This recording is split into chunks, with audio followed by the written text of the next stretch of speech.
Good evening, everyone, and welcome to Mormonism Live. I'm Radio Free Mormon here with Bill Reel, my more than capable co host. The date is February 25th, 2026. How are you doing, Bill Reel? I'm doing great. It's been a crazy week. I'm a little exhausted. I imagine you are too, but we'll be talking about why that was. Absolutely. I got a Thrive hangover, baby. I don't want to get over, and maybe this will refresh you just a little bit, Bill, you like this? That's the beer I started drinking when I was 12 years old, although I preferred it in the bottle. The can is not quite as good. Oh, you didn't make that clear when you'd said that on Mormonism After Dark, because I was over at what was it? The big old place, Walmart, and passing by the adult beverage refrigerated section, and I saw this, and it made me think of you. So I pulled it out and took a snapshot of it. Gold and smooth, and that's how I remember it. Really, I is it gold? It looks silver to me. Well, the very top there. Oh, cold and smooth. Sorry. I thought it was Cold. Oh, I see. You're reading the logo over the top. I thought it was referring to the amber color that most beers have, which this one did too. So Yeah, I put it back in the refrigerator after I took the picture, just so you know. yeah, you didn't go for it. I grew a taste to that at the age of 12 and took a long hiatus during my time in Mormonism, but I have from time to time returned to having a cold beer. I've got a few Coors Lights in the fridge, but Busch Light is the beer of choice. It's the breakfast of champions. It's what I like. So I find that if you crack one open, drink it down, and then put it back in the refrigerator, nobody notices. nobody but the officer who pulls you over 10 minutes later. Yeah, well, that's true. But you sound like a man speaking from experience. I plead the fifth. Never, ever, ever, ever talk to the police. That's right. I learned that from a lawyer friend. Yes. If you are the suspect in a criminal investigation, mum is the word. It doesn't make any difference if you're the Pope.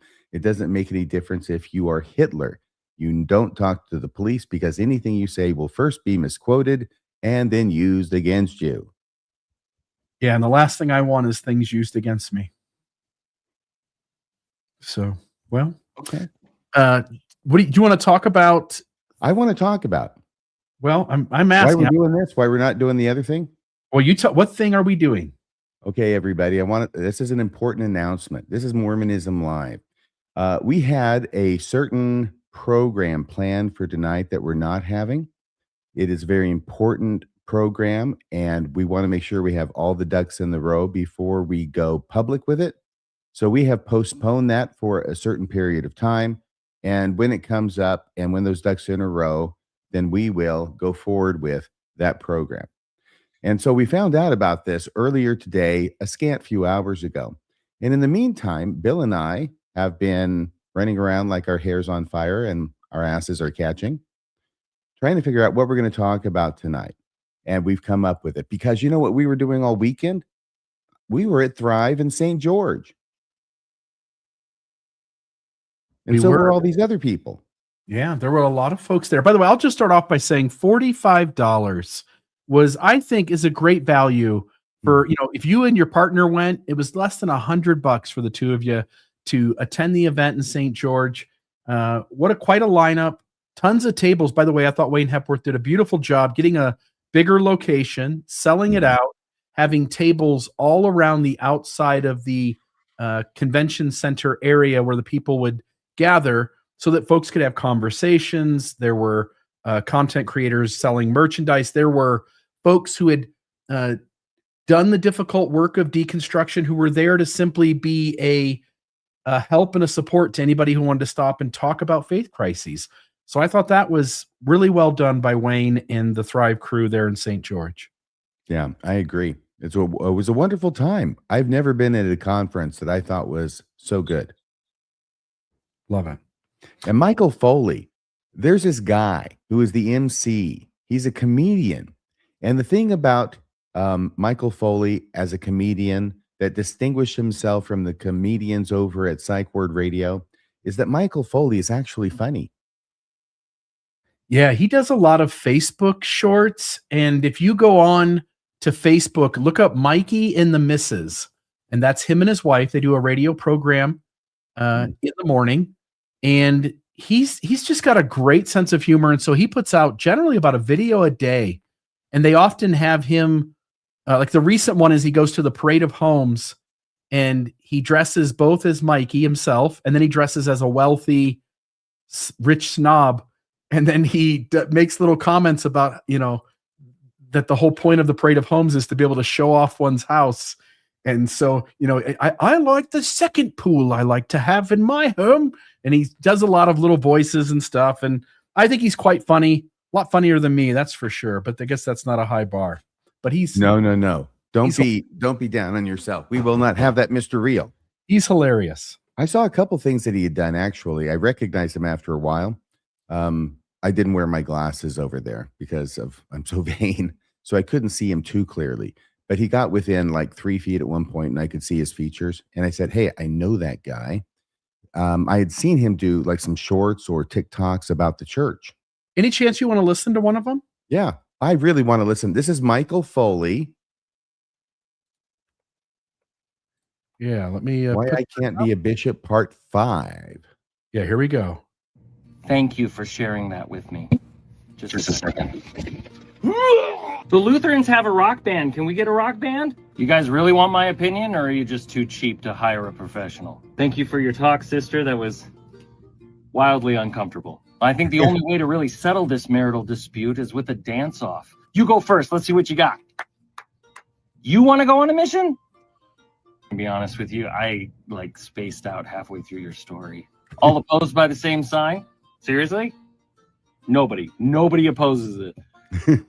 I gave her this calling as a joke. Hey, come on in. Wait, how old are you? Yeah, get out. That's weird. Probably wondering why I called you in today. Well, it's because tag your bishop now. He is very funny. He was funny, and just like every single one of those. Yeah, if we were doing those, he would be unfunny in every single one of those. Yeah, Mikey's got a great sense of humor. Check him out, Facebook, Mikey and the Missus, and he, like I said, he puts out about a video a day, and I think most of what he does makes me chuckle, and I also consider him a friend. We've met several times in real life, got together, and I think he's a cool guy. Yeah, you know what happens when you want to be a comedian, you want to be funny, but you're just not funny. You know what you do, Bill? What's that? You put on a clown costume. And sing a song on the side of the road while traffic goes by. I'm just saying. Yeah, that's what somebody does for sure. That's looks like Kwaku's MO. You either put on clown makeup or you drop your trousers. Yeah, well, one of them is Cardinal Ellis and the other one's Kwaku, and Kwaku's the clown. Very good. Very good. Okay. So that was the MC was Michael Foley. Then the speaker starting on Saturday morning. By the way, do we want to talk about before Saturday morning? Well, I'll just say, what did you do? What time did you come into town? Thursday or Friday?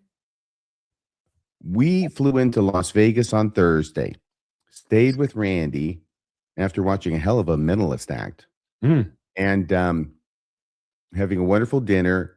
We stayed there at Randy's, and then we came driving up the following day. We really didn't get started till the afternoon, and then it took a while, and then we lost an hour, and I'd forgotten about the hour we were losing. Yeah, Friday night, I've got a group of people that I interact with on a bi-weekly basis, and several of them were going to Thrive, and so we put together an event. Teresa and I went out to dinner Friday night with maybe 6 other people from that group, and had a great dinner. I ended up looking across the room and seeing Jana Spangler. I think Jana was there. Dr. Julie De Azevedo, Kobe and Cammie Reddish. And I think there was one more person at that table. But it was kind of cool seeing them a few tables away. How did you spend your Friday night? We went to the chop rib. What is that? The Chop House there. And I'll get it. You tell us about Friday night. I'll grab the name of the restaurant, and it was a great restaurant. Food was good. Well, we got there, and it's sort of the mix and mingle thing going on, and so we mixed and mingled after we got there, and it was really nice to see a bunch of people. I was able to meet people Friday evening Saturday morning, Sunday, quite a bit. And I wasn't keeping track of the numbers, but there were a lot of people who were present, and I was glad to talk to as many of them as I could. Yeah, it's the Utah's Rib and Chop House on Convention Center Drive in St. George. Great food. Had a great meal, great conversation. What did they have at the Munch and Mingle? What kind of things were there for folks to snack on or sip on as they were getting to know each other? I can't remember, but I did finally get to meet Malox in person. Yeah, well, there you go. Don't ever drink that stuff, Malox. Yeah, well, I know his real name now, and I guess he wouldn't mind if I said it because he had it on his name badge, but I'm not going to say it anyway. And it was great meeting him. Yeah, and then Friday night, there was lots of conversation. I saw that there were a ton of people in the main room, and I think they had conversation starters, right, on each table. Were you in there for very long? No, I'm sorry. Yeah, I got in a little bit late. Yeah, and I get it. As soon as I walked in the door, I noticed you were talking to people. People came up right away. I had a good conversation with Jeremy Runnels and Anthony Miller. But from what I got as far as feedback was that they put conversation starter questions on each table. They asked people to sort of rotate around, and that way people could get to know each other. And it really does seem like such a great space where people make connections, build friendships, and form relationships that I think last far beyond Thrive. Yeah. So on Saturday morning, if that's where we're ready to move to, Saturday morning, Julie Hanks, Dr. Julie de Azevedo. This is an old Thrive poster. At least it was made a couple months ago. Anyway, so she is divorced, openly so, and has had her name legally changed, which I think actually was recently, as she expressed it, back to her maiden name, de Azevedo. She spoke on Saints and Sinner as trauma responses. I watched that. I thought it was really, really, really good presentation about how, nobody's a saint and nobody's a sinner. But a lot of times, if you're like on the fringe of either side, I hope I'm not butchering this, Julie. If I am, call in and correct me, please. But what I took from it is a thumbnail. If you're kind of on the fringe of either side, that's often a trauma response. Yeah. And I will say it was interesting of her to juxtapose those two things, saint and sinner, and show how the church uses language in order to label both sides and the kind of psychological harm that's done when you label somebody as a bad person, or you label sort of, I'll say it this way, spiritual bypassing techniques, which is this idea that religious systems, especially unhealthy ones, create ways in which you feel like you are growing and becoming a deeper spiritual person without ever actually doing the real inner work of humanity. Mm-hmm. A lot of the labels that Mormonism uses to label the saint avoids the real work of spiritual growth. And then a lot of the labels that it uses to label the sinner are often harmful. They other people, they make people who have questions, doubts, or no longer believe, which is just a position they arrived at inside their head.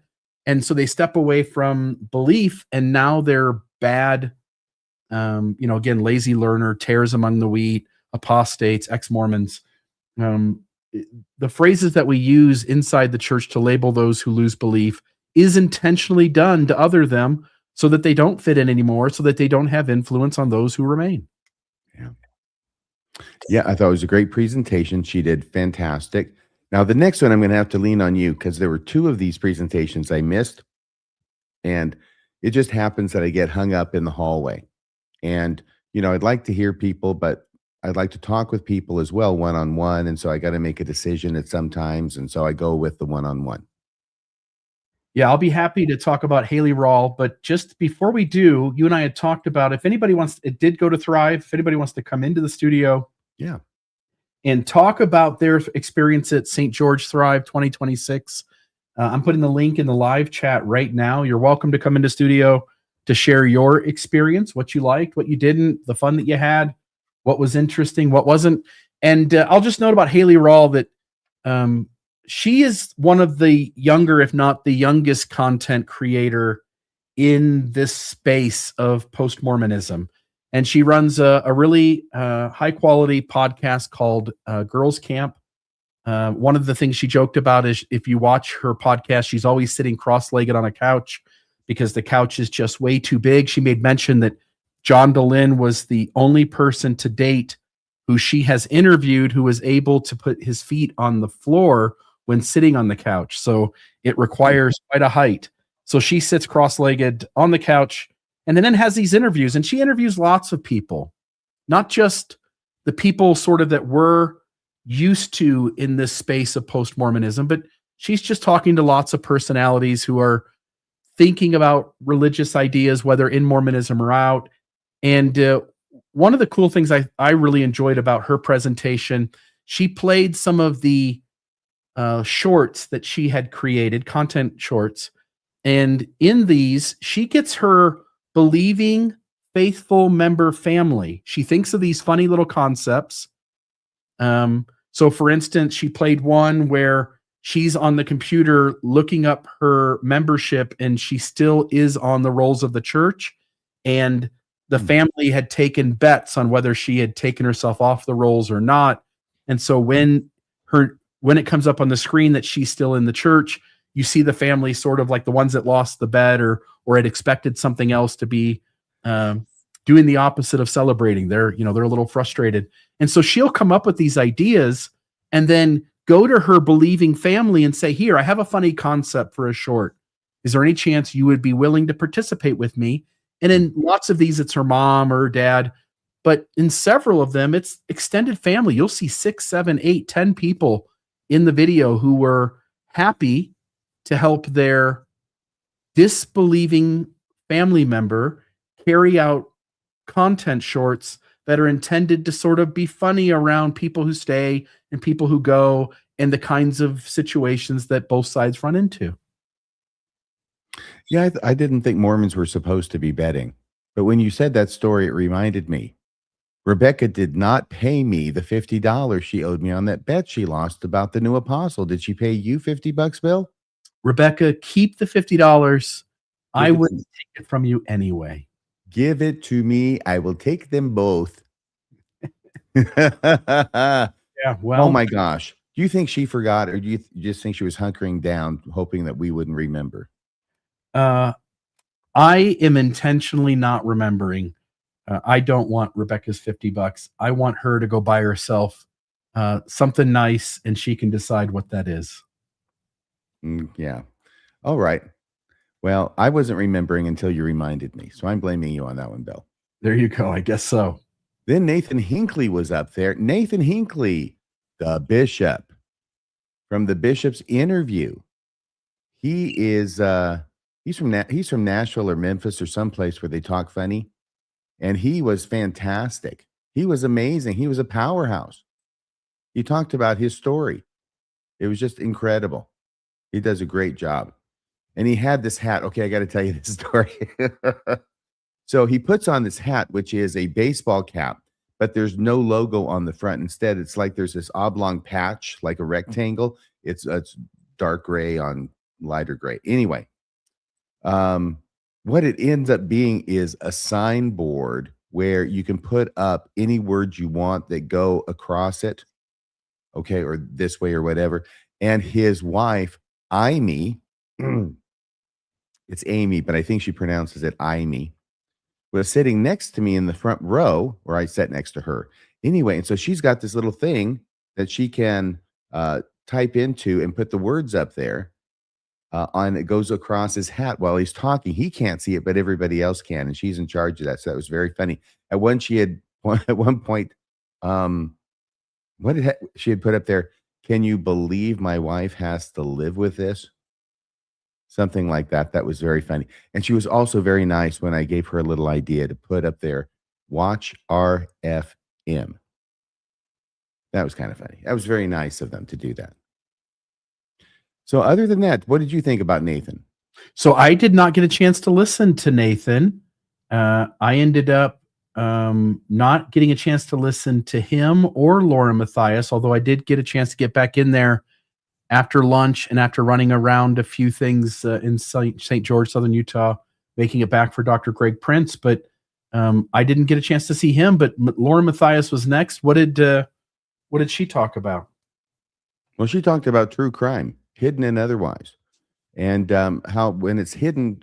I hadn't understood the hidden true crime part. I thought it was just sort of, you got to have true crime in your title in that field, and hidden true crime hadn't been taken. But there's actually a meaning to it, which he got to, which had to do with the regular motives that people ascribe of, I don't know, jealousy, revenge, money, these kinds of things. And she says, yeah, I'm sick of hearing of those. And I hope I'm not getting this wrong too, Lauren. But basically, she looks for a motive below that. In other words, more detailed, more human, more something. And that's the hidden part. That's the hidden part of the true crime, I think, is where she's looking for the motive. And that's why she has her husband, John, who was not with her, but he's the one who's the forensic psychologist or psychiatrist, I believe. What do you think the hidden motivation was in the Derek Corden murder?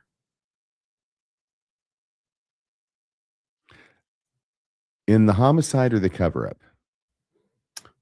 Let's go with both. Well, I think the homicide would be you've had a long day and the kid won't shut up. And of course, the cover-up is just not wanting to get caught. Well, yes. And there's certain, we have a family that has a reputation to protect. I'm sure every family feels that way in some regard, but this is a rather high family in the Mormon structure with the mom, Van Corden. I'm sorry. What's the mom's name?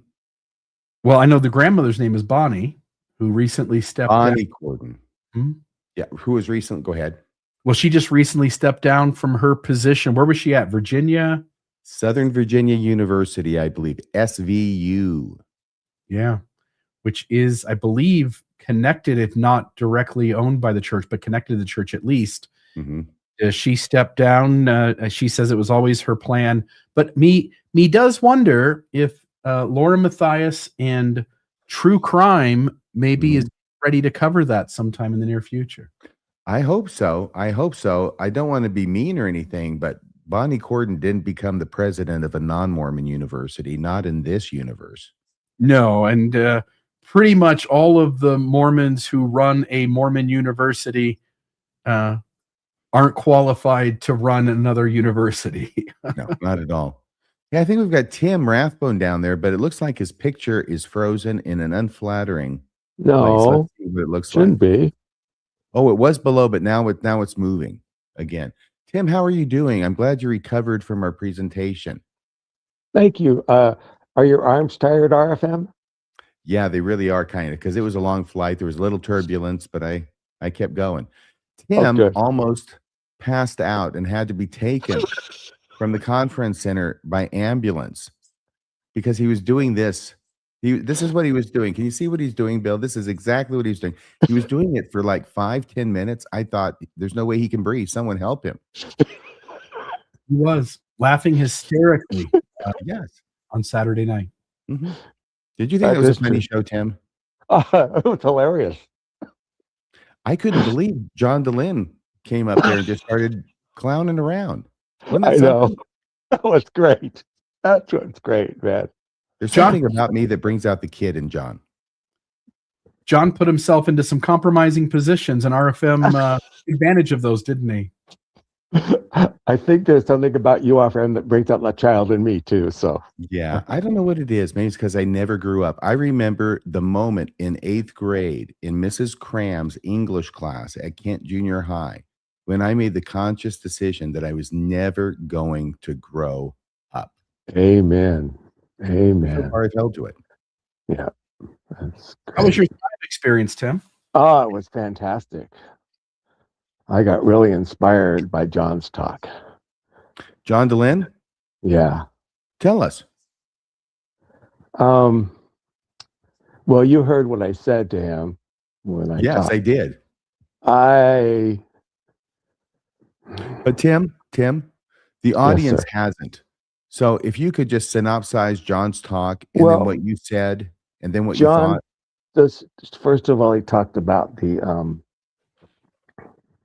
mediation, and he said he couldn't talk about it, but he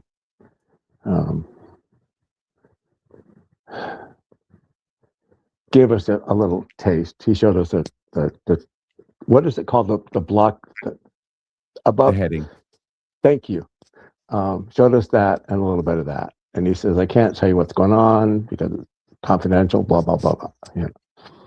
And then he started talking about the World of Mormon, post-Mormon, ex-Mormon podcasting, and where is it going to go? It made me think a lot about where we're going to go, and my thing has always been we need more women podcasters out there because more women are staying in the church, and they need to have a voice. Are more women staying in the church or are they leaving, Tim? Well, I thought, okay, now, I thought that last night when Rebecca and, can't remember his name, and Ron did their show last night, that they showed that more women were staying and men were leaving. Maybe I got it wrong. Well, Yeah. I don't. Go ahead, Bill. I'll just say, because Rebecca and I covered it in the newscast, all the data that we're seeing is that way less people are labeling themselves as Latter-day Saints once they leave than in generations past. Of those who self-label as Latter-day Saints, women who self-label as Latter-day Saints, in the, let's say, 18 to 22 age bracket, only about 35% of them are staying in the church. And a lot of people who leave are no longer labeling themselves as Latter-day Saints. Whereas with men, it was around 55% in that 18 sort of 22, 18 to 25 maybe. And Rebecca and I both agreed, at least in the newscast, I haven't seen her latest episode, but at least in the newscast, we both agreed that the church is having a much harder time today hanging on to women, especially women, young adult women in that 18 to say 30 range. Yeah, Tim, do you remember when Jared Halverson stepped in it and we had a special episode of Mormonism After Dark? Yes. With a bunch of female voices on it. Yes. Yeah. And the reason why he stepped in it, because his whole little video said, ladies, too many of you are leaving the church. There's more of you leaving the church now than ever. And you need to come back to church, because unless the women are at church, the men won't have anybody to lord it over. Yeah. Maybe it's the older women that are staying more than the youngers. I would don't remember imagine what that would be hurt true. them. Bill? Yeah, I think that's what it was. Yeah, the older women, the older men stay, just a little bit more older men stay than younger men. A lot more older women stay versus younger women. If you see the graph on the screen right now, This is the one we went over in the newscast. And again, there's no way the activity rate of Latter-day Saints is somewhere in the range of, say, 55%. We all know the activity rate in the church is 35% or considerably less, no more than 35%. Correct. And so when they're showing men at the like 55 to 60% range, those who stay, this is retention. And then those who stay for women, again, on the low end, they're at 18 years old, around 35%. And then once you get up to 78-year-old, they finally catch up with the men somewhere around 60%. These are only those who self-identify. This does not include those who walked away and who don't identify anymore. And there's a large number of people who walk away and don't identify anymore. Mm. The church has a problem keeping women, especially young ones, in the church. Yeah, I'm wondering why this chart doesn't go up to the age of 110.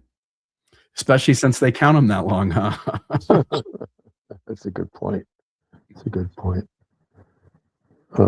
So next to our presentation, which one did you like best, Tim? I really like Greg Prince's talk. Can you tell us why?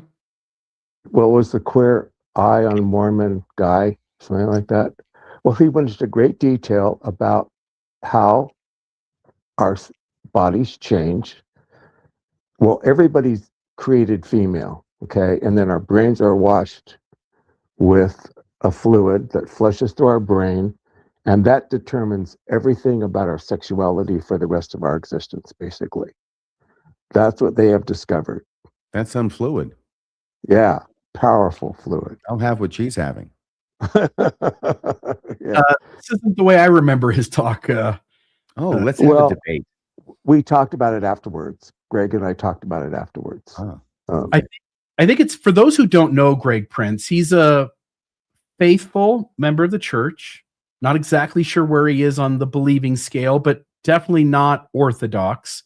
And I think what's most important to know about his background is he really made his name in life. He came up with some cure for a childhood disease. I don't want to say he's a genetic scientist, but he's somewhere in that realm of science. Yes. And he's done well for himself. He was one of the lead people in coming up with a cure for a childhood medical issue. And so if anybody in this space is informed enough and intelligent enough to speak on the LGBT, the science side of it, it's him. And he essentially said the church is on the losing side of this. There's no doubt that whether one is gay or lesbian or bisexual is really an issue of genetics and epigenetics. And he shared a third thing too, which I'd never heard before and wanted to follow up on. I don't remember what it was, but I'll have to check in with him. But that it is genetic or epigenetic. Genetic meaning that in the DNA, epigenetic meaning that when the embryo is developing in the mother's womb, that certain chemical reactions can turn certain switches on or off. And what I thought was really the most interesting thing about his talk, Tim, he had a moment where he encouraged people in the audience to stay in the church. Right. And I was a little uncomfortable. I felt bumped into. I'm like, ooh, you're going to really do that at Thrive? Tell people to stay? And he immediately followed it up by giving them all the permission in the world if the thing is not healthy for them to leave. Correct. Yeah, I remember that. Yeah.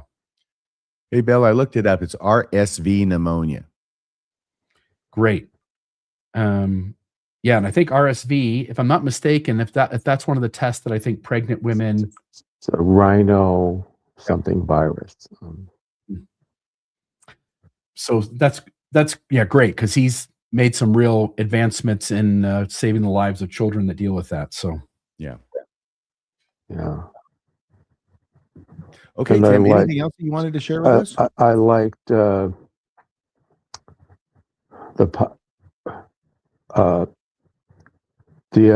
Avedo and True Crime also very much.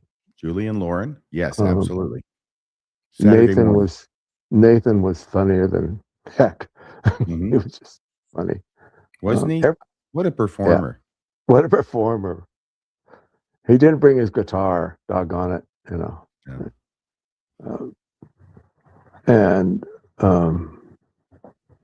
It was just good all the way around. I met some of the people who watch our show, and I really appreciate that. Somebody mentioned that they would pay my way to the cruise, and I don't know who it was, but if you're listening, if you find this, I have set up a GoFundMe account. So wait a second. You ran into someone who said they would pay for your cruise, and you didn't get their contact information? You didn't get their name. I didn't get their names. I don't remember who it was. We were going to. Hopefully they're watching. If they're watching right now, Tim, what do you want to say to them? I'd appreciate it if you would do that. I'm poor. Okay, I live on Social Security, $1,400 a month. In Bakersfield. Almost all of it's gone by the 20th or the 21st. I mean, it's all gone. Yeah. So I just can't afford it. 25th today. Yeah, I know. But if you're out there, yes, I shook their hand, but I don't remember who it was. What is that sound? I think that's dinner I hear barking in the background, Tim. That's our dogs. That's our dogs. Well, you haven't heard the cats. The cats are running around. They're getting hungry. So got to feed them in a bit. But yeah, so if you're listening, I appreciate it, the offer, and let's Well, hope how we are can they hook going to up. get in contact with you, Tim? Well, I'm on Facebook, Tell our entire audience, would you? Tim How is this Rathbone. going to work out, Bill? Does anybody have any ideas? How this is going to work out? Yeah. Unless Tim finds these people, he may not be going on a cruise. That's Then right. get you better just give us your phone number right now, Tim. I'm kidding. I'm kidding. I'm just wondering, how is this going to work, right? I don't know. Maybe, you know what? Maybe they're contacting the cruise lady and setting that up. I don't know. Would we know that, Bill? I think their best bet is, if they have access to Facebook, is to message Tim Rathbone on Facebook. And Tim, make sure you check those messages that are sort of hidden, that aren't from your Facebook friends, that you have to kind of go and find to make sure that you see it. I Or do. you could just go on Faith and hitchhike. It comes September. Just hitchhike down to Los Angeles and just hope that they took care of it for you. Hey, it's only 2 hours away, so yeah. Yeah. But It's not too far from Bakersfield, is it? You could do that. no, 2 hours. It's 2 hours. Yeah, All right. it's not very far at all. Anyway, I had a great time. It was nice meeting you, RFM, and talking to Bill. I wish we had more time to talk, but it was what it was. So Well, thank you, Tim. It was great seeing you too. yeah. It's like the pushback you were given to Delin. Yeah, I don't know. This is tough. I think I might get in trouble for what I'm going to say, but I think John doesn't realize some things that we all see that he doesn't see. And I don't know if he doesn't want to see it, but What do you mean, Tim? Yeah, say more.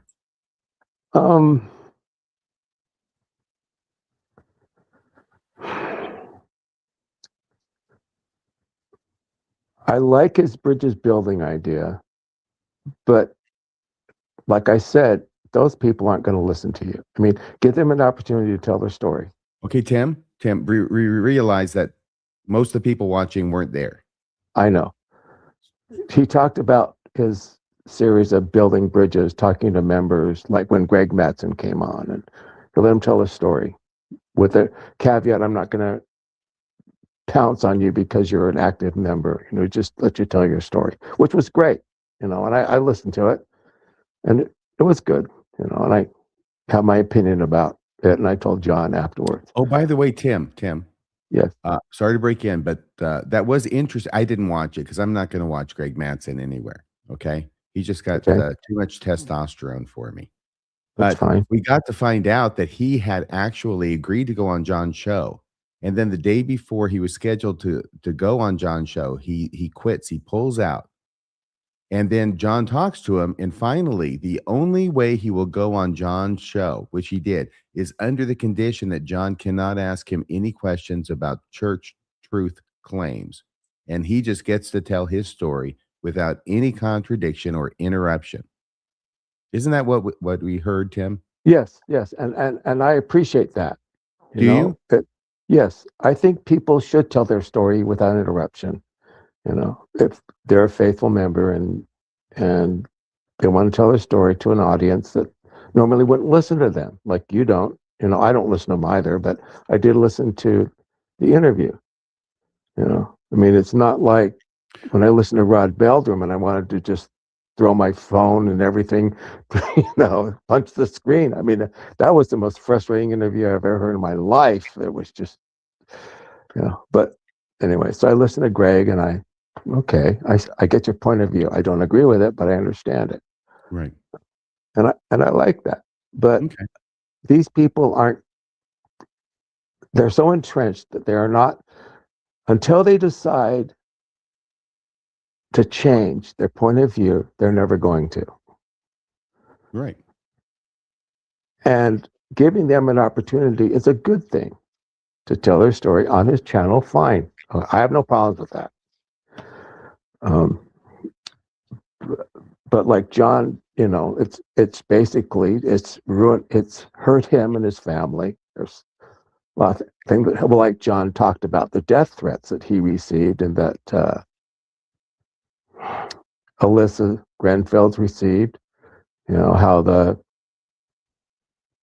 podcasters blamed us for the trouble in Minnesota, Yes, which right. is Mont totally, Blanc. yeah, Grand Blanc. totally, Grand Blanc. totally unfair. I mean, you know, totally uncalled for. You know, I mean, I don't know why they get all the death threats. Can't I get some death threats too? I'm feeling left out. I'm getting a complex, Tim. brother, yeah, but I mean, they do more damage, I think, than we're telling the truth. We are telling it like it is, and they're That's why they hiding don't it. want to talk to us. That's That's why right. they sent down such outrageous conditions, which, you know, everybody's different. And this is not a criticism of anybody, but if Greg had done to that, it would have been sayonara pal for me. Right. Isn't it interesting, though? People on that side, very rarely, Jim Bennett, to some degree, maybe an exception to the rule, but for the most part, everyone on that side is like, long form conversation, and you're going to ask me tough questions. No, thank you. Yeah. Not if you know what you're talking about. Not if you know Mormonism well enough to catch me lying to your face. Yeah. Yeah. And I'm not saying that specifically about Greg Mattson. I don't know if he's as big a liar as Jacob Hansen is. There's at least an awareness that something goes wrong if in a long form conversation I talk to an informed person on the other side. Because Bill did that with Jacob. It was going to be, I don't know, 7 episodes or something. It ended up being 1.5 because he bugged out because he could see that Bill was going to thrash him. Am I remembering that correctly? Yeah, the moment we got to the Adamic language and he couldn't hold the ground that, yeah, it looks like Joseph knows the language that Adam used instead of, it looks really quite connected to English, and Joseph's just being and how he's changing the words. Soon as I asked, soon as I walked Jacob into that corner and said, Jacob, does Joseph know the Adamic language? And Jacob said no. And it was that moment where I had him on one point there. And he wasn't going to let me ever get another one ever again the rest of his life. So he quit. This is like my son who knew how to play chess, and then his younger sister, okay, who he taught. I think I may have taught her how to play chess anyway, but he's 4 years older and much better. And this is, he's an older teenager, younger teenager, and he's playing her and clobbering her. Well, she continues to focus and continues to play. And after a certain amount of time playing my son, she beat him. Well, that was the last time he ever played her. Right? I think that Jacob was doing the same thing. That reminds me of my grandfather and I playing checkers and me never winning until he let me win. Well, I'll tell you, my son was not about to let her win. He wasn't, and he was shocked that she did. Well, good for her. Good for her. Yeah, then she didn't have anybody to play chess with because I sure as hell wasn't going to let her beat me. Oh.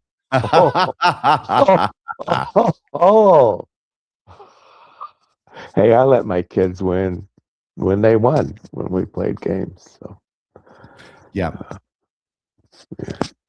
Well, thanks a bunch, Tim. Anything else? Otherwise, we'll let you go. Trying to think. Well, I'm working on something. I want to present it to you guys, but I'll send it in an email.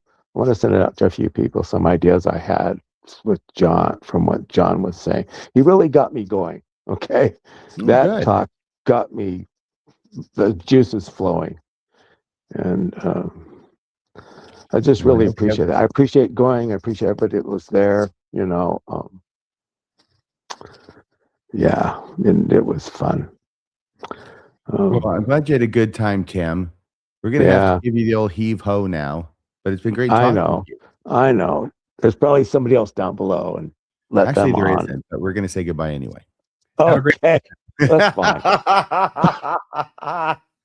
Oh my gosh. Well, it's nice to see Tim. Yeah, I'll say this about John. He got a lot of flack a month ago or so He Mhm. was saying things in regards to like, I wish Mormonism was healthy enough and responsible enough to me that it would be a space that I could still attend from time to time. And he got a ton of flack for that. And I think some of the same things that John did in the interview that when I went up to Salt Lake City and John interviewed me over a 2-day period. It was the most recent time I was on Mormon Stories. And our part 3, the final conversation that the two of us had, it was around that kind of stuff. Like whether, even in its unhealthiness, if religion is conducive to the survival of the human species, and if we get rid of religion, are we worse off, even if it's an unhealthy religion? And we had a great conversation around that topic. And I think a lot of the same thoughts around a lot of the same questions that John thinks about with those. And I'll say this other thing about John too. So in other words, I'm saying that to some degree, I agree with him. Mhm.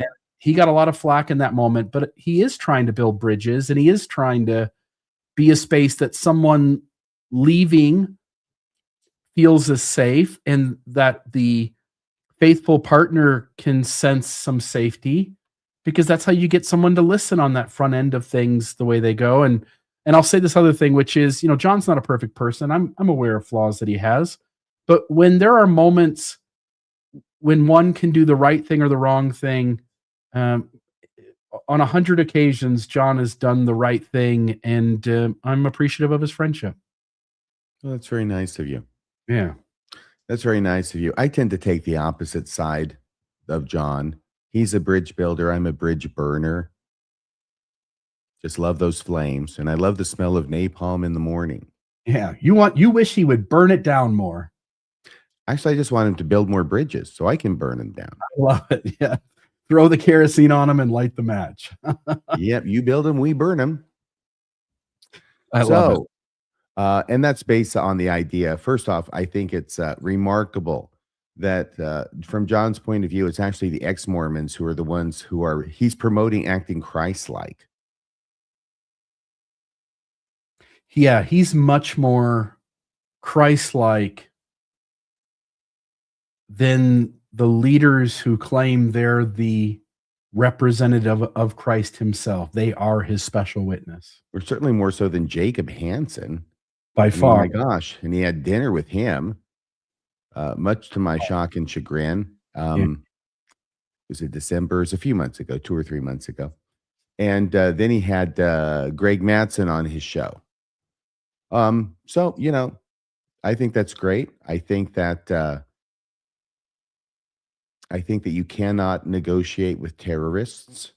And I think I know that's what Jacob Hansen is. Like I say, Greg Mattson, I'm not so sure. But appeasement doesn't lead to anything good when you're talking about these kind of people, in my opinion. Yeah, Hansen is intentionally deceptive on the regular, and he can't have a conversation out loud without carrying out some form, and often multiple forms of deception in the content that he creates. Which is why he has now refused to debate me on the subject of whether the Book of Mormon is historical. Yeah. He refuses to debate me. And the reason that Jacob Hansen refuses to debate me is because he knows that I know everything he knows, plus a lot more. And he also knows that I used to be an apologist. And so I'm on to all of his tricks that he uses to try and divert focus, get away from the issue, change the burden of proof. Yeah, Jacob, I'm on to you. And that is why you are chicken to debate me. He is a chicken shit. Okay. Remind me what I got a message from somebody, and I'm so sorry. It's over there where the audio is, and I can't remember what it was, but it was some RFM podcast that I'd put up, and I think it was the one about Elder Oaks and the slides that the show the LDS Church doesn't want you to hear, or whatever it was about Elder Oaks, and we want to up the excommunications. Okay, where am I looking for a thing that you want to show? Oh, you don't need to look anywhere, I don't think. Okay. Oh, no. I was just referencing it. I'm so sorry. I think that's what this person, apparently I said something during the middle of it that might have been like what you just said when you said the chicken and then the S word after it, even though it's a Wednesday night. and not a Friday. But I said something similar, I guess, because this nice listener let me know that she was shocked when she heard me use a foul word. She didn't say what it was because that's why I don't know what it was. And that she wishes that I would stop doing that because it makes her feel bad. It's amazing. Yeah, words can do that. Yeah, but it ain't going to happen. It ain't stopping. Okay, so I was going to put back up here on the screen Rebecca in Landon, the master's plan or a master plan. Tell us about this session. Landon went first and then Rebecca. And I think that was probably a good decision on their part. So he covered his own personal story. He was fantastic. Oh my gosh, who is this Landon Brophy? And why have I never seen him before? I mean, I've talked to him before. I had no idea. What personality. He was fantastic. Just highly entertaining. And then Rebecca went after him and for half an hour. And she was, of course, I'm much more familiar with Rebecca's presentation style. She was really, really on. I don't think I've ever seen Rebecca do better. Yeah, excellent. I didn't get the chance to see this one either, unfortunately. I snuck out after the Dr. Greg Prince, and I'm trying to remember offhand what Teresa and I went and did, but didn't get a chance to see that. But I'm glad, I'm not glad, but I'm sorry I missed the two of them and what their presentation. Well, they were Sunday morning. That's why. That makes sense. Where was I Sunday? Oh, I didn't come. I didn't attend on Sunday. I went home and Sunday, Teresa went to her dance thing that she does in the morning, and I took some headache medicine and recouped. What dance thing does Teresa do in the morning? So at 11 a.m. in St. George, they call it church dance or aesthetic dance. And it's mostly women, though men are welcome too, and there are men there. And they play music, and it's different kinds of music, but sometimes it's like techno or electric. And the people there dance however they want to. So everybody is moving differently and just trying to be in tune with their body. And most of the people who go to that, they have a thing after it's over. You sit in a circle and you talk about what the experience was like. And almost to a T, everyone in attendance reports that it is deeply healing and leads to them being much more in tune with themselves and experiencing growth as they just show up as their authentic selves, dancing however the hell they want. Wow. Yeah. Well, dance is a wonderful thing. I'll be the first to say it. Excellent. So Landon and Rebecca went Sunday morning. Yes. And then John. So there was two presentations Sunday morning. Landon and Rebecca were one, and then John DeLynn was the final. Excellent. And you and I were, of course, Saturday evening. So this is not strictly in chronological order, this list. Yeah, we were in prime time. Yes. Prime time. And I think that we were given that because we were doing a live show. Yes. And we were competing up against karaoke. But I thought we had a great attendance. I think there were plenty of people in karaoke as well. So we didn't have everyone, but we had a large number of people in the conference area with us. We did the live show. We weren't competing against Carrie Shirts, and we weren't competing against Carrie Mulestein. We were competing against karaoke. Karaoke. So, but these are the jokes. What do you want to say about our session? And then we'll get to John. I know Tim shared some thoughts there, but I want to see what your thoughts are. Well, we were fantastic, of course. Those are my thoughts. Yeah, I thought you were hilarious. People, if you want to see it, it is on YouTube. We do have a little bit of a sound issue for just a few minutes, but if you'll be patient, John DeLynn comes in and saves the day. And I think that's where the funniest of the moments that night took place. Well, it just all happened orgasmically, almost orgasmically, but it was really organically, I think, because it wasn't planned, at least not on my part, that John DeLynn is going to go up there and start acting like, I don't know, a madman. Yeah, it's John's. It was a lot of fun. Yeah. He was going to be helpful and really be uninhibited. Yeah. One of the things I wanted to at least note, I mentioned this to you on the phone, and you had some thoughts on this as well. But when our session was over, I had a mixed faith couple walk up to me. The wife was believing, she's the faithful member. She's there to support her husband, who is deconstructed, and is there to take in Thrive, try to find some community. And she came up in tears. She was crying quite heavily.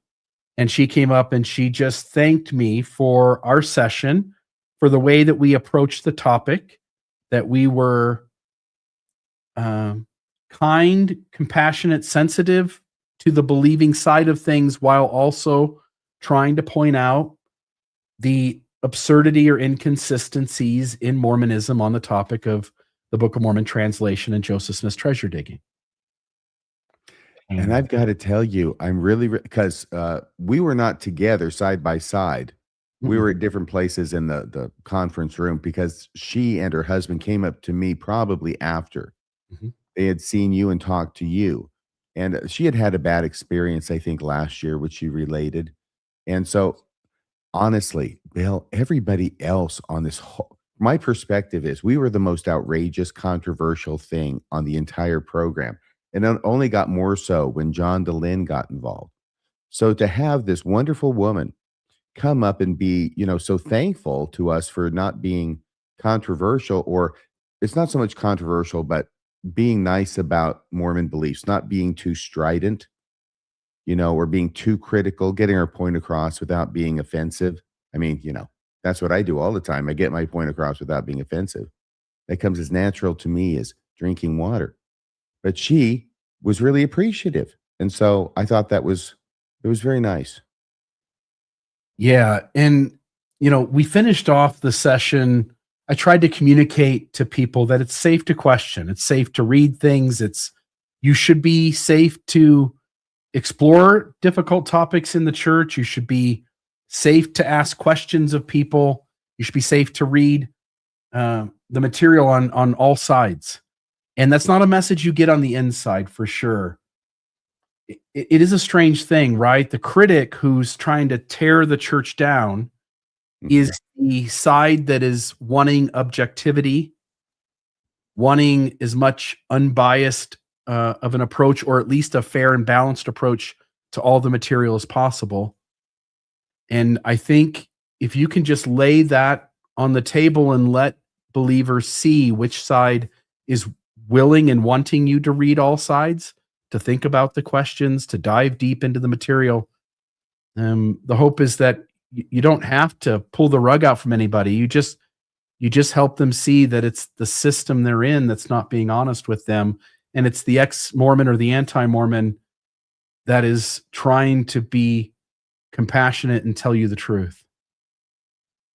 Yeah, that what you had just said in a modified form was your closing remarks from our presentation. You had the final word, and that's what you closed with. And it was talking about what it did was it ended up highlighting the difference between us and Mormonism without being browbeating about it. Maybe that's what she was talking about, where you just said what you just said.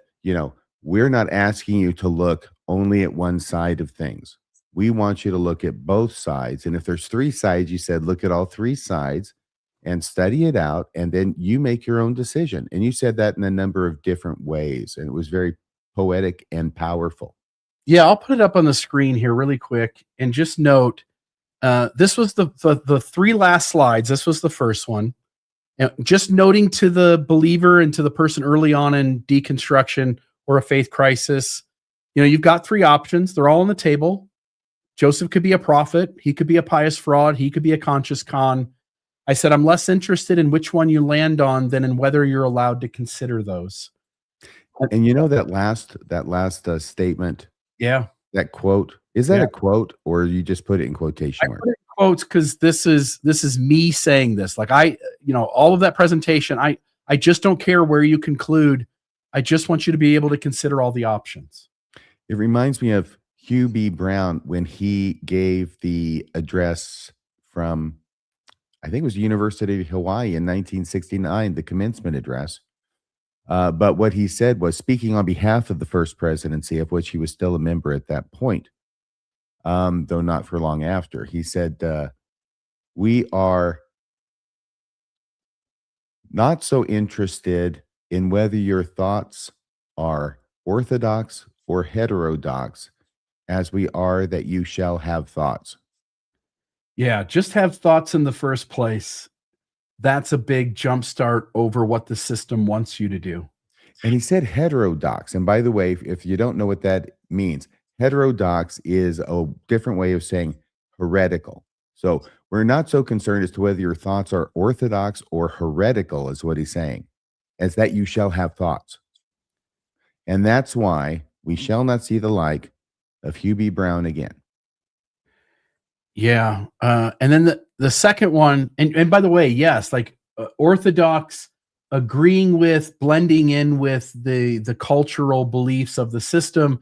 And as you point out, heterodox is thinking uniquely outside the box of the system. Hence, you're heretical. You're thinking and believing in owning a perspective that isn't shared with the rest of the community.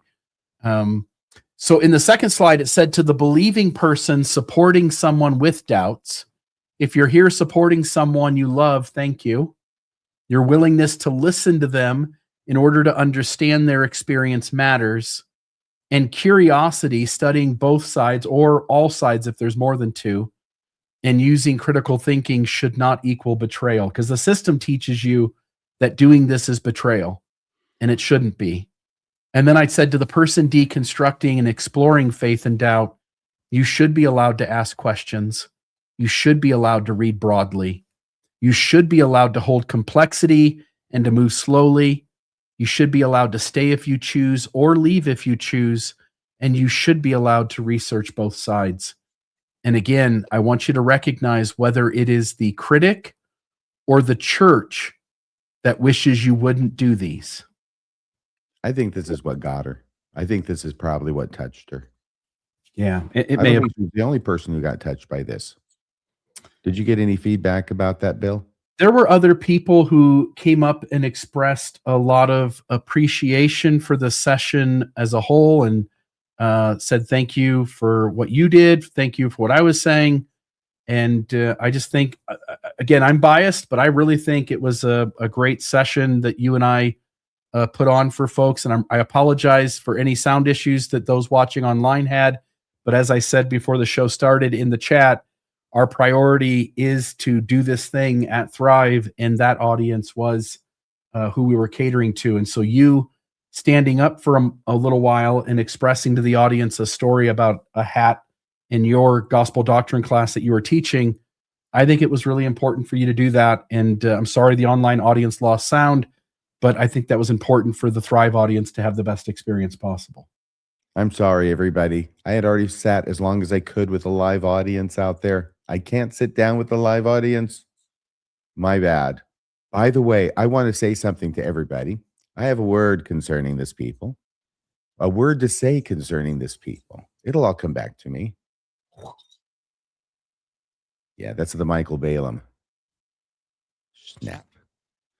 And that's this. Because we're doing the podcast, because it's live, because it's the evening, and they've got karaoke. They've got teriyaki going on across the way where everybody is singing into Japanese food. And they're having a great time. But that's going on. That started at 7. Our session started at 7:30. Okay. And so I knew that we had competition, but the room, which had been filled for everybody else, I look up when we start, it's basically about half full. And I kind of felt, well, okay, I know we got karaoke over there. And these people have been sitting, for the whole day listening to different speakers. So of course you'd want to do karaoke. And then after about a half an hour, I looked up again and it was full to the back. Mm-hmm. And I felt touched and I thought, wow, thank you. And I want to say that because I didn't get a chance to say it then. I guess I could have said it then, but I didn't think to. I was too worried about, the story of the watch and the hat. But thank you. That was very meaningful to me. Yeah, it was cool to see that the room started off one way. Some people were trying to enjoy some karaoke. And before long, the room was, for the most part, full. Well, we bombed the karaoke, I guess, but thanks everybody. It was a great thing. And I got my very first challenge coin. Have you ever heard of a challenge coin, Bill? Mm-mm. Okay, look at this. Hang on a second. Challenge coin. I had never heard of it, but I may have seen it. Maybe it's a new deal. Coins. Here we go. Challenge coins. A challenge coin, also known as a military, it's got all these other different names, is a small coin or medallion bearing an organization's insignia or emblem and carried by the organization's members. Traditionally, they might be used to prove membership, right, to the issuing organization. They are collected by various people as a form of exonumia.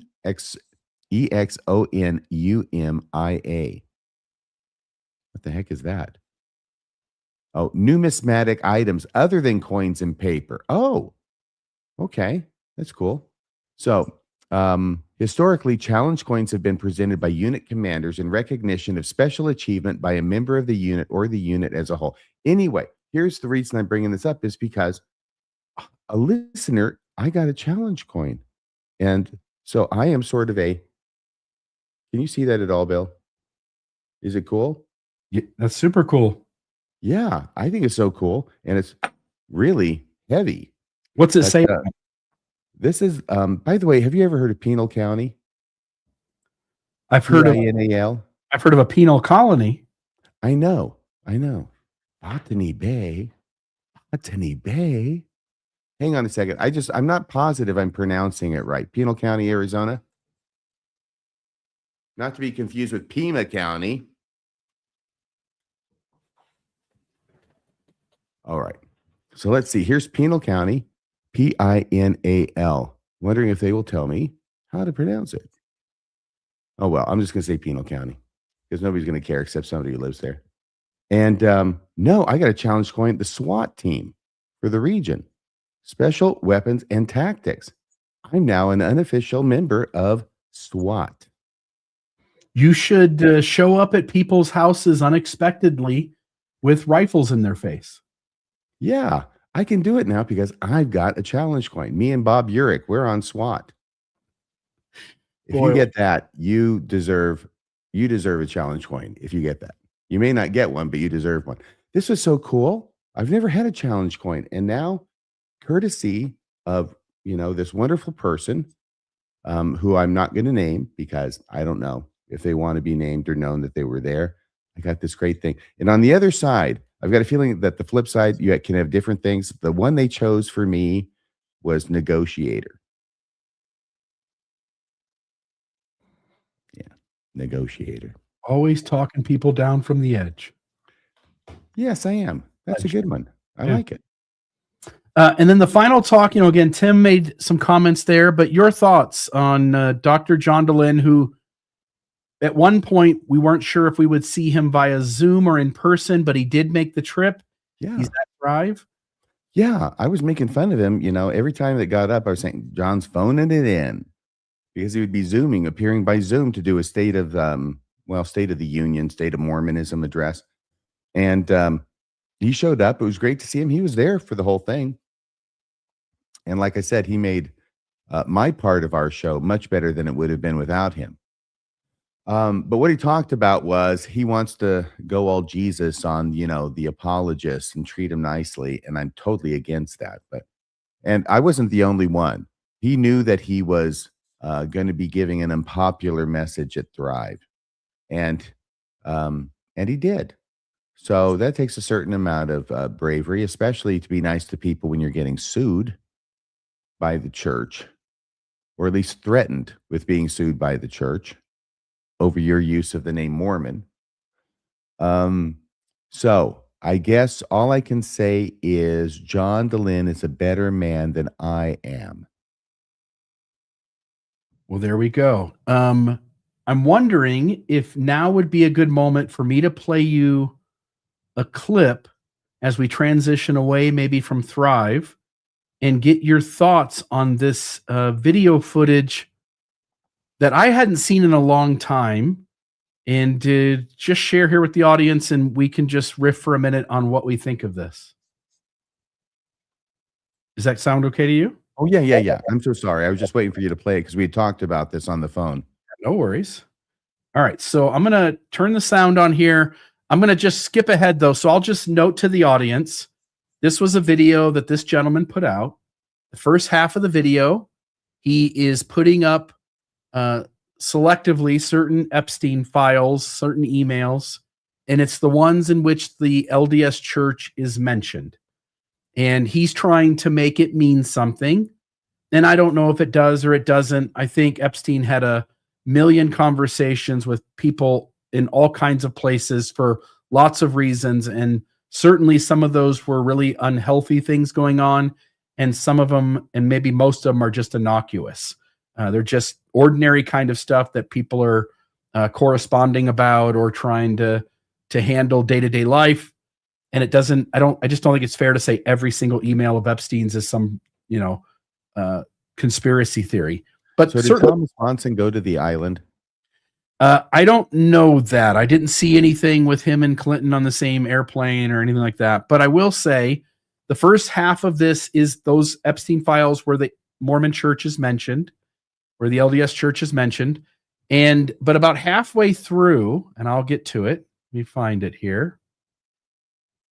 About right here. Should give us a good start. What happens now is he plays a video that I'd seen before. You were talking to me before the show started, and what you were reading seemed to indicate that this was video footage that perhaps Ed Decker had used in the Godmakers. And here is that footage. Temple of Doom. Idaho and the fees for that, and how Jeffrey Epstein was paying for their school to go to these LDS universities. But the more I look into it, I think it might have been Gordon B. Hinckley. Bill Clawden, a lifelong Mormon, began investigations into allegations of immoral practices among the Mormon leaders, specifically President Gordon B. Hinckley. Gordon Hinckley was involved in heterosexual and homosexual love affairs at the home on Lakeside Drive, as well as the apartment above the car lot on South Main. I was personally involved with the Apostle Gordon Hinckley sexually. We became financially involved in a house at 2213 Lakeline Drive. We bought the house for a party pad. And Gordon Hinckley came up there all the time. And I had to arrange women for him. I had to arrange booze for him. I had 4 or 5 bedrooms, 3-story job, beautiful home. We used to go up there all the time. I took prostitutes up in Indian Hills, which is an exclusive neighborhood in Salt Lake. And this went on for several years. And basically, most of the girls they requested me to bring to them were black girls. And most of them were tall and kind of lanky. Louis would bring up 4 or 5 girls at a time, bring them to the door. Mr. Hinckley, amongst other people, were there. But they'd drink and dance. Maybe the girls would dance for them, in front of them. And then they'd gather up a man and go into the bedroom. Mr. Hinckley and all of them were sitting there, and I remember one night when I was there, he was sitting there and he was really getting loose, and he had his arm around this one girl, and pretty soon I seen everybody just taking off, going this way and that way to different rooms. These parties are something else. And these people that are supposed to be good LDS. They were supposed to be important people and supposed to be good church-going people and things like that. Some of them were bishops and counselors and various things that I actually seen going there or leaving there. There was a couple of young boys at a party one night when I was there. Is that Alice Ghostley? And I'd say they were around 15 or 16. That I seen them talking with Hinckley, and they went off to a bedroom together. Hinckley and the boys, the 2 boys. He liked to have feminine-looking boys. Youngsters. I'm talking about 15, 16 years old. Just little youngsters, babies.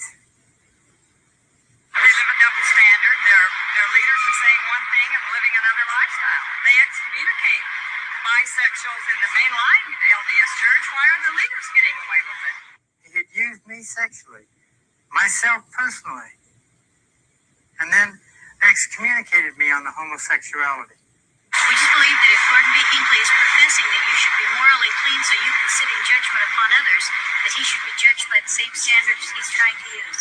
When you see it with your own eyes, you know what they really do, especially high officials like Mr. Hinckley. I said, I can't believe this. Had similar allegations been made against a Christian leader, Well, there he is. rabbi, There's Ed it would have Decker right received there. worldwide publicity. But in this case, an extraordinary media blackout stopped the hottest story of the 80s concerning one of the top Mormons in the If you go to Justice.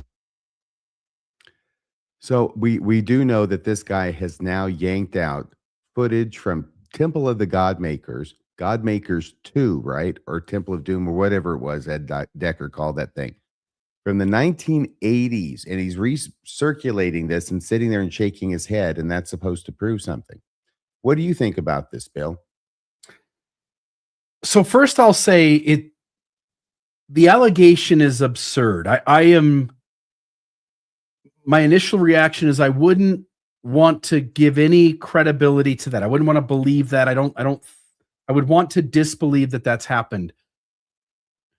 Anytime though, that a whole bunch of people are pointing to a thing, by the way, is that property owned by Gordon B. Hinckley or the church?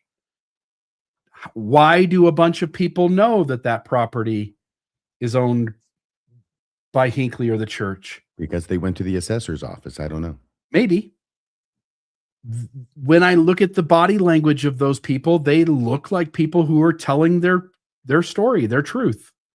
I don't get the impression from their body language that they're lying, but I think science says we're only right about 55% of the time when we try to read people's body language and assume what that means. Wait a second. Science says that? Really? I didn't know that. Yeah, science says that if we try to gauge by people's body language what their motivation is or what they're portraying, that we are only right slightly more than half the time, and So hence we just should a little bit better than a coin toss. correct. And so we shouldn't put a ton of credibility into thinking that we can read people and know exactly what's going on. It's why in the profession that you were in law, there are all these moments where people try to make something out of a witness, say after a crime, because they're acting like they're guilty. But people just feel anxiety, and people respond to interrogation or questioning often in really uncomfortable ways that don't look like the normal way to behave. And we shouldn't make more out of it than what's really there. Good point. By the way, I know you want to continue with this, but think about putting the person who's charged with a crime on the witness stand and how you would feel if you were that person, right? In front of a jury, in front of the judge, in front of anybody in the audience, sometimes in front of cameras, and you know that your whole life is going to depend on how well you do here. All right. How well you testify, whether you're guilty or innocent. And then the concern that I have is that the jury is going to see nervousness, not as a person on trial for their life or whatever it might be, who has to speak publicly in a very intense setting, but as an indication that they're guilty. And that's why frequently the first question an attorney will ask a person in that situation is, "You're pretty nervous today, aren't you?" And they say yes. And then it's just like, "Oh, okay, right. Well, of course, I would be nervous too." And it sort of helps defuse that a little bit. Yeah, you've expressed that you've been watching this Guthrie thing going on, Nancy Guthrie, the 84-year-old taken out of her home. And when those kinds of crimes happen, law enforcement, because statistically that's where it's been caused by, the perpetrator is someone that the woman knows. It's her son-in-law or her pool cleaning guy or the landscaper. And so law enforcement focuses on those people first. And so when we were watching this case unfold, you could hear the media constantly draw attention to the son-in-law, whether he's guilty or he's not, but it looks like he's not, right? And so all of that attention on him, and they're searching the home, and they're impounding the vehicle to do forensic work on it. And so the media runs with, I think it's that son-in-law.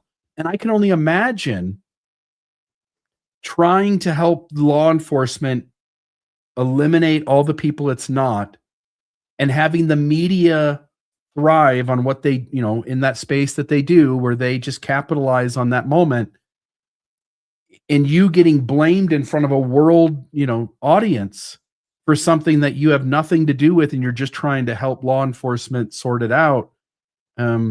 It's a strange thing. Anyway, back to this video. I'll say this. Mormonism is founded by a pedophile technically.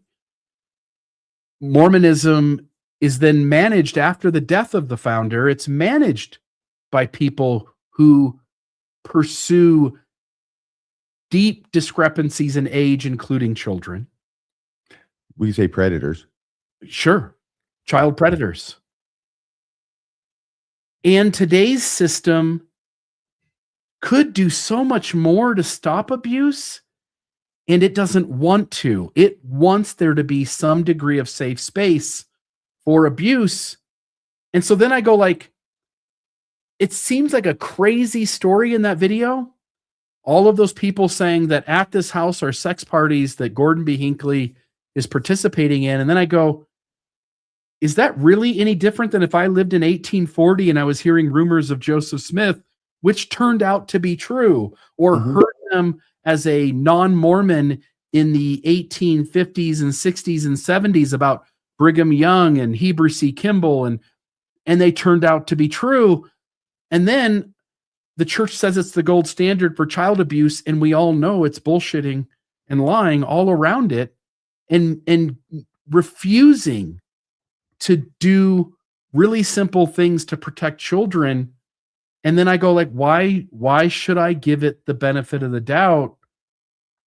Why not at least start out open that maybe there have been leaders of the church who have done really unhealthy things. We've heard a rumor of Quentin Cook, for instance.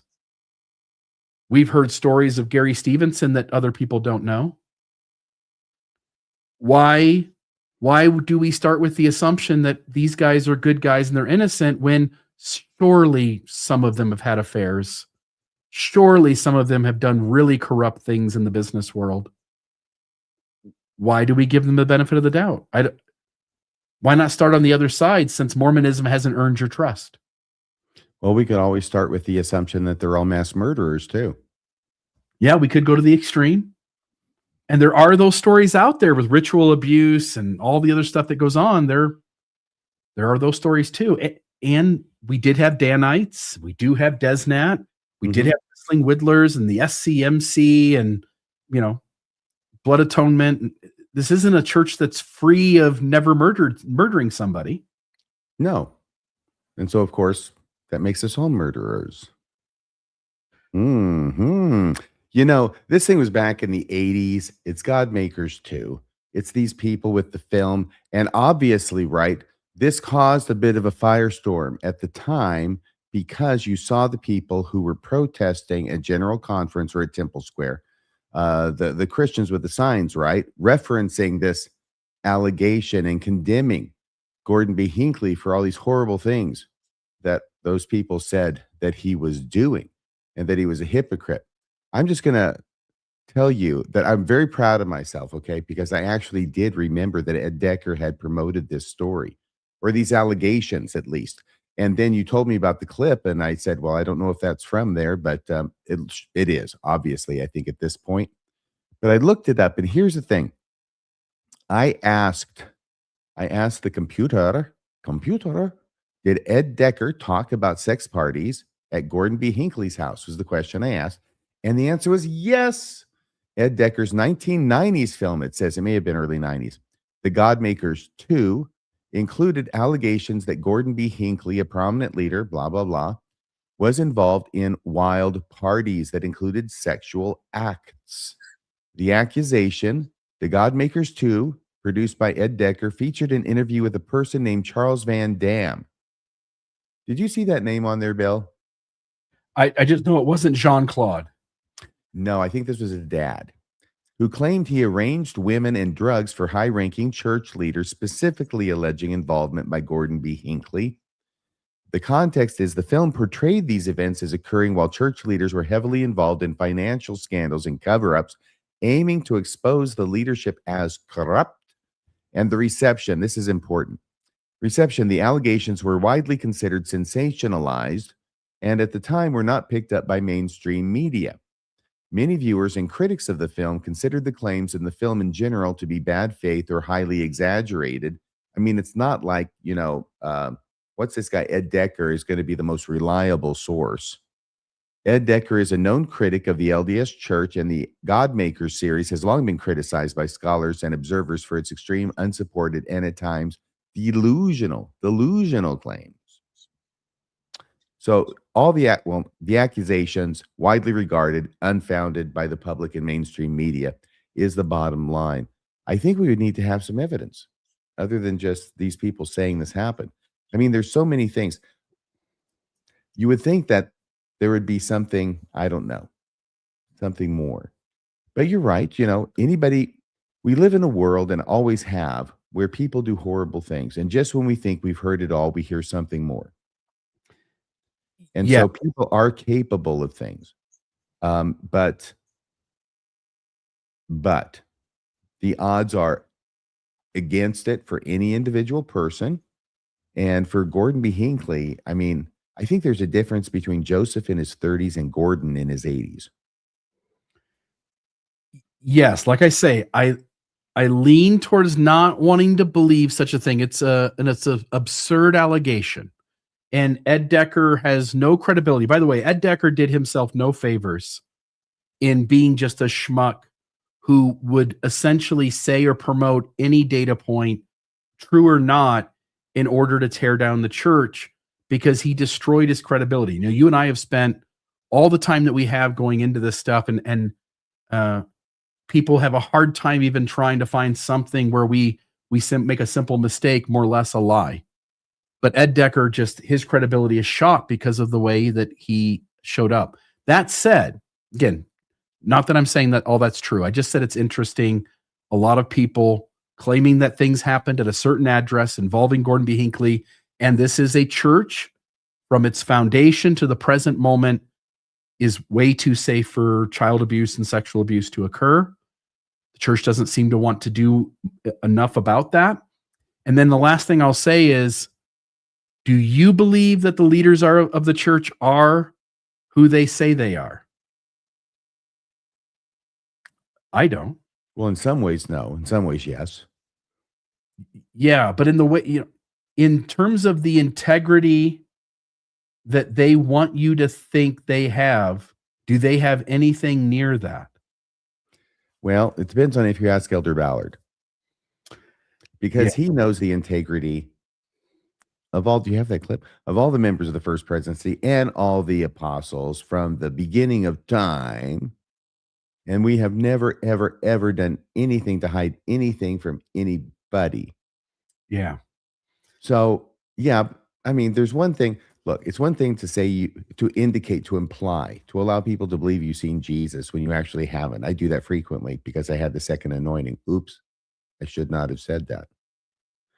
That's one thing, okay? But it's another thing to what these people were alleging. Right. And so I'll leave it there. I just thought it was interesting. Surely there are things, again, doesn't make this true, but surely there are things that the top leaders of the church have done in which we've all found out later, and also other things they've done which we've generally or publicly never found out about. Yes, there are. And don't call me Shirley.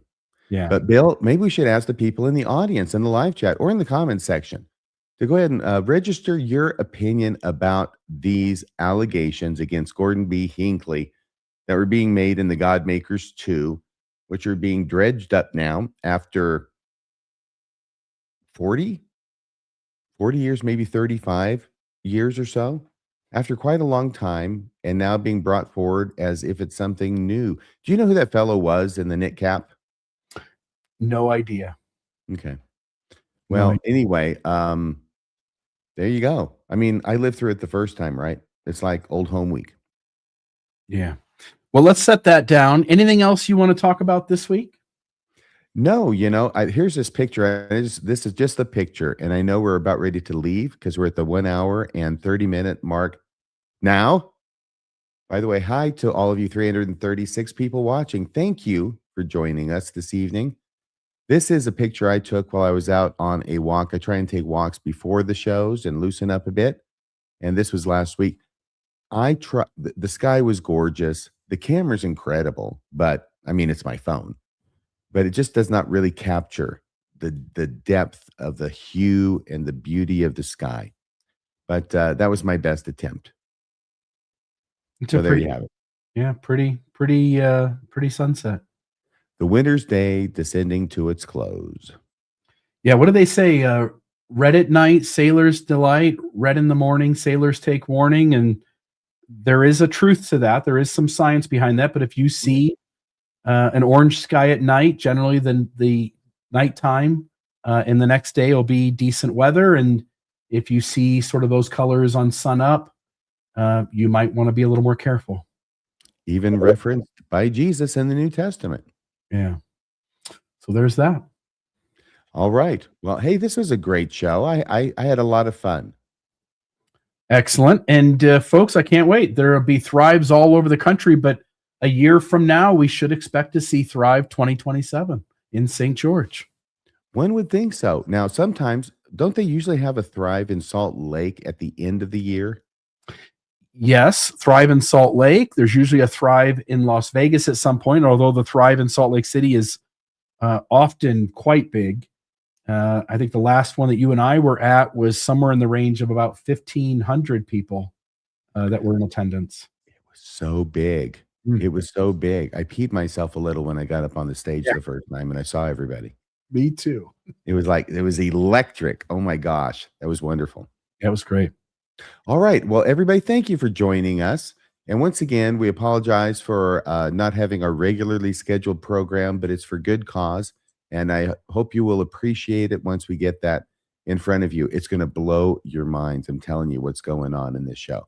Once again, we want to get all those ducks in a row so that we're ready to present and ready to go when we do go.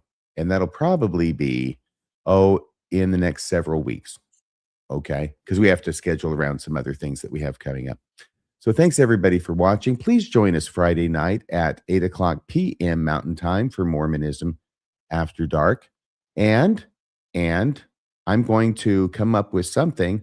I've got like 4 different ideas for podcasts now for the RFM channel. I'm going to do one of those and have it premiering on Saturday evening.